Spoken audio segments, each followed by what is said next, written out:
change and to that glowing introduction. And I'm glad that you read it just the way I wrote it. Let me also thank Rabbi Birkin for being so welcoming. It's great to be here. And I appreciate all those kind words by my friends, Nachum, Abby, Patricia, and Rabbi Telushkin. And I wanted to thank everybody for coming to synagogue today. Also, we have an overflow room, which is embarrassing. We just did not have enough room. Actually, it's a nice problem to have.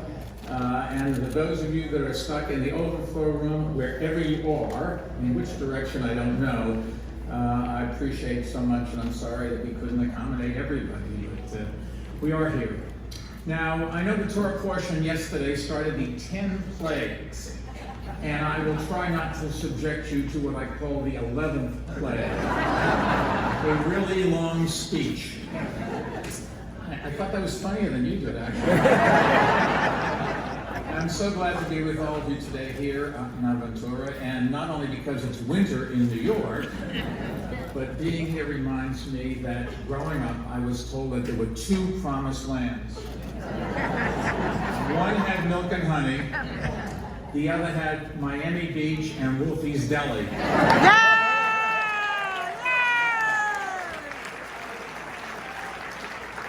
Now, Wolfie's may be gone, but the memories of their pickles will live on forever.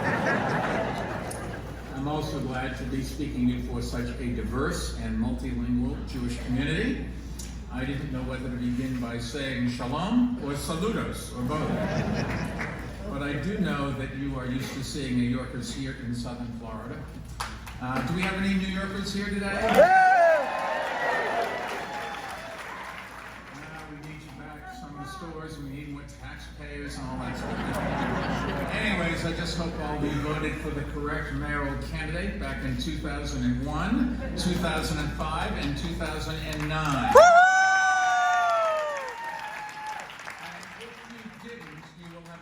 To atone in 2020.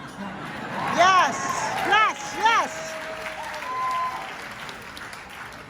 Now, I know I'm not the only Jewish candidate running for president, but I am the only one who doesn't want to turn America into a kibbutz.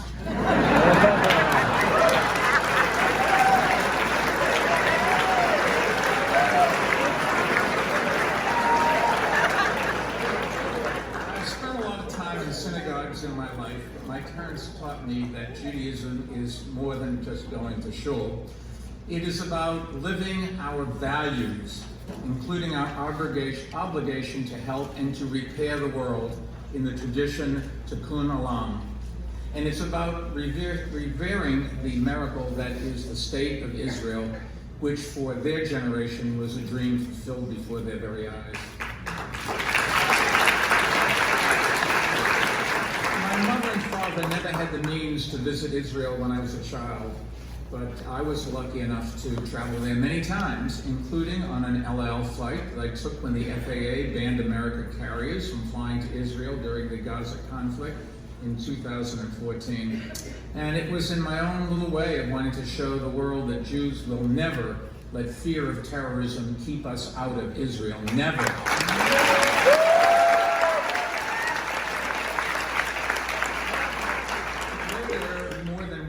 As an adult, I went with my late mother to see Magen David Adom Blood Center that we named after my father, and the Hadassah Hospital wing that we named after my mother. So it is with a personal attachment to Israel that I say, as president, I will always have Israel's back.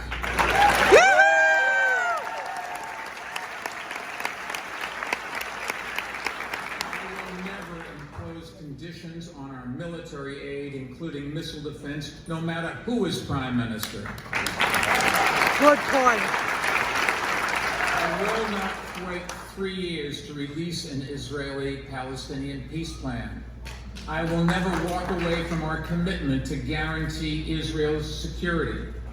And that's a big part of why I was against the original Iranian deal. I spoke out against it because I thought our commitment to Israel's security must never waver or sunset. And because the deal should have been done more to address Iran's ballistic missile program and financing of terrorism. But my commitment to Israel is also the reason I oppose President Trump's decision to unilaterally walk away from the deal and our partners in Europe, because I thought doing so was tantamount to giving Iran permission to relaunch its nuclear program. And after years of compliance, Iran is once again marching towards the development of a nuclear weapon. As president, I will work to make sure the strongest deal possible is enacted to constrain the Iranian regime's aggression and territorial ambition and put an end to their nuclear program, because the world must never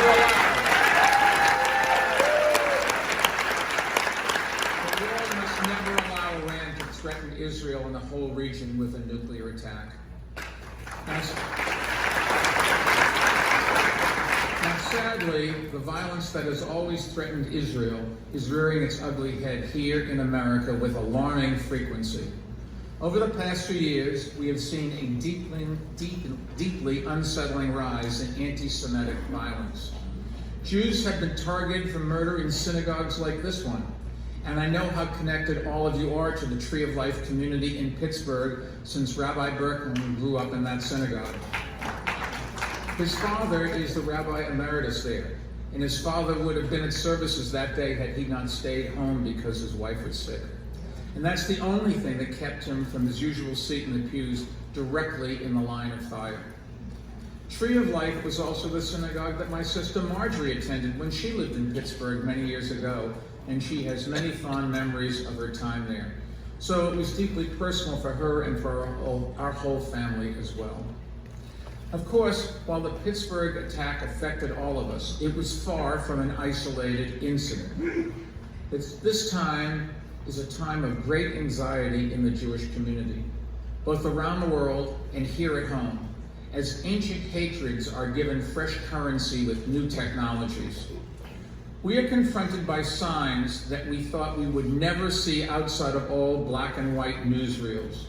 Synagogues attacked, Jews murdered, Nazis marching brazenly and openly by torchlight. Not in some other country, but in the United States, in our golden Medina. Since the Tree of Life attack, Jews have been targeted for murder in more than a dozen synagogues across America, including not far from here at Young Israel of Greater Miami. In the New York area, bullets ripped through a kosher store in Jersey City, where my mother grew up. The windows of a Brooklyn synagogue were smashed during Rosh Hashanah. The Jews had been beaten and harassed in the streets. The fact is, attacks on Jews, especially the Orthodox, have been taking place with horrifying regularity. And as these attacks occur, our children look to us with faces turned upward for answers, for reassurance, for safety. One solution is to secure our synagogues, to make our doors bulletproof, to install bollards and install more cameras. And sadly, I suppose we must do these things. But while we harden our buildings, we must never harden our hearts. For 12 years, I was the mayor of the largest and most diverse city in the nation. Those 3 terms taught me that diversity is our strength. As Dr. Martin Luther King Jr. said, it ties us together into a single garment of destiny. And so I was never prouder than when I stood in the shadow of the Statue of Liberty and I argued that Muslim New Yorkers had every right to build a mosque anywhere in our city, including near the World Trade Center. The opposition to a mosque in New York City was not an isolated incident. And when we look around America, it's clear we are facing not only another epidemic of anti-Semitism, but a rising tide of hatred writ large. Because the fact is, there's been an increase in attacks on all groups that have a long history of being scapegoated and repressed for being other, different, lesser, and less than fully American. I'm talking not only about Jews, but also about immigrants, Muslims, Black Americans, women, and the LGBTQ community. So we must ask ourselves, why have these attacks increased? What has changed? There's no single answer, and no single person is entirely to blame. Anti-Semitism is hardly the exclusive domain of one political party. It can be found on both the right and the left, on town squares, and on campus quads. But there is one fact that we can't ignore. Presidential leadership matters. And when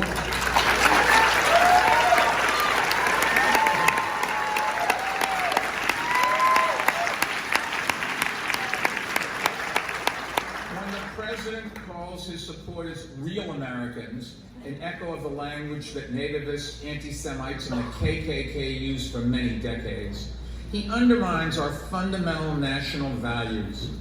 When he is silent and even supportive through his words and tweets as racist groups spread hate, he puts the public safety of our communities at risk. And when he promotes conspiracy theories that are built on lies and prejudice, we must remember, anti-Semitism is the original conspiracy theory. And a world in which a president traffics in conspiracy theories is a world in which Jews are not safe. There is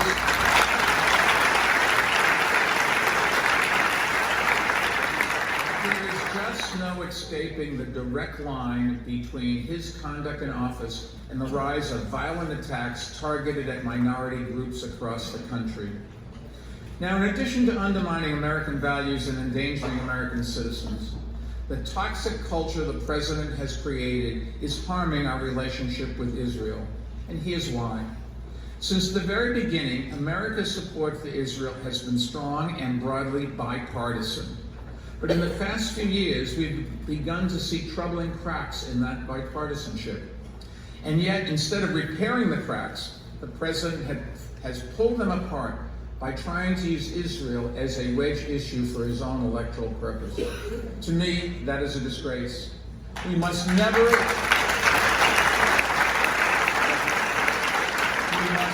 let Israel be a football that American politicians kick around in an effort to score points. The relationship between our two countries has been so strong because it transcends partisan politics here and in Israel, and it is built on our shared values: freedom and democracy, law and justice, integrity and compassion. Those are just hollow words to our president, but to me, they are everything. Now, there are those who will cite moving the embassy to Jerusalem as a reason to support the president. And to that I say very clearly, if I'm elected, you will never have to choose between supporting Israel and supporting our values here at home. Bravo! I will defend both because, unlike this president, you and I know that they are inextricably linked. The United States, like Israel, is an expression of our deepest values. And throughout our history, we've seen that the best guarantee of safety in this country is the rule of law, not proximity to the throne of the powerful. The Bible and our history teaches that there will always be a Pharaoh who knows not Joseph. And in those times, in all times, we must depend on the rule of law and the guarantee that all of us are equal before it. When Moses descended from Mount Sinai, he smashed the golden calf and raised high a tablet of laws, of rules, and of norms instead. And when they fail, tragedy occurs. We know that because we've seen it far too many times.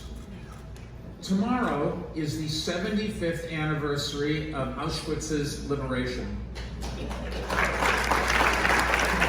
I remember visiting Auschwitz a couple of years ago, walking the same paths our ancestors trudged down to the gas chambers and ovens.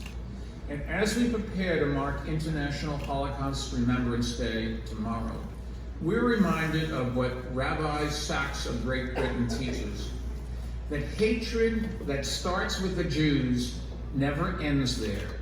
And we also know, don't we, that what starts with others can end with us.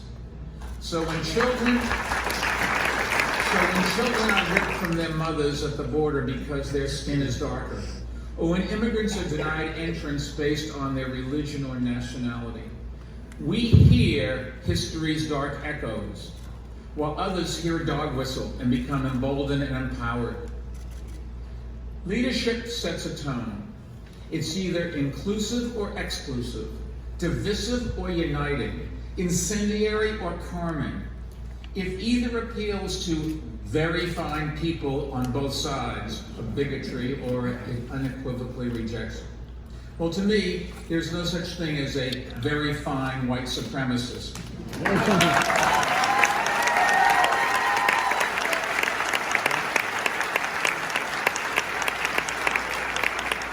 I choose inclusion. I choose tolerance. I choose America. As president, I will not fan the flames of hatred, just the opposite. I will label hate crimes as domestic terrorism and charge perpetrators accordingly.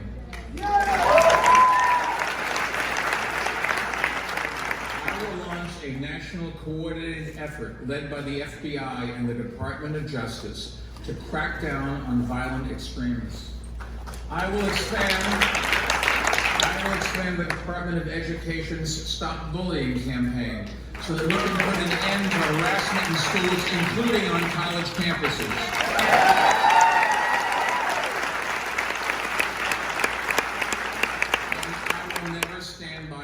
In the face of hatred against anyone.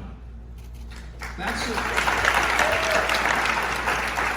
lesson my parents taught me. When I was a boy, I saw my father write a check to the NAACP for $25 or $50, which is a lot of money for us. He never made more than $6,000 in his best year. But I remember asking him, "Dad, why are you writing this check?" And I'll never forget his answer. "I'm writing this check," he told me, "because discrimination against anyone is a threat to all of us." I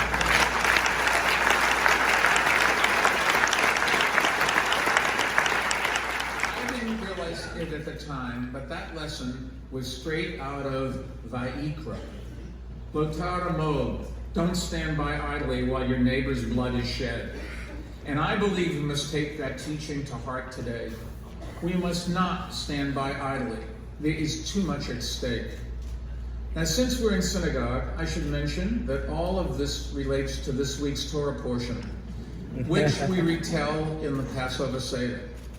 And we know that every generation is enjoined to tell the Passover story, and in telling it, to relive it every year as it happens to us personally. Because what we inherit, we must share. We are not spectators to the story. We are its participants. Democracy is like that as well. It is our charge to renew and make stronger this great democratic experiment in every generation. Sometimes democracy is a birthright.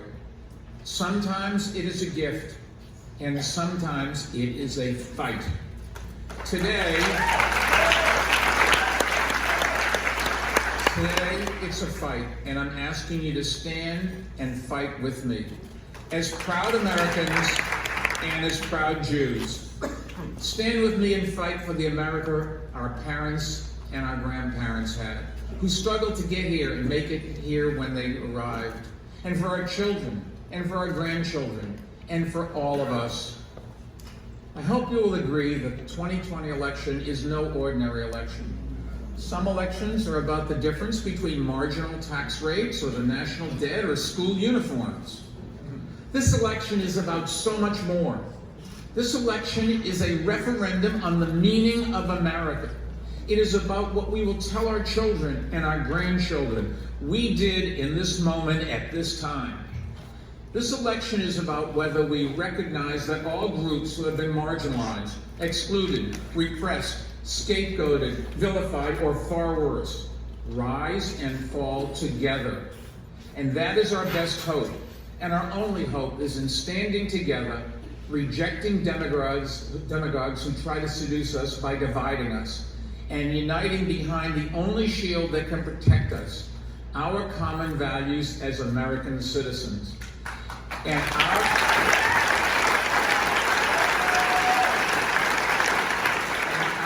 common humanity as God's children. That is what this election is about. And that is why I'm running, to bring America back together, to repair the damage and to move our nation forward.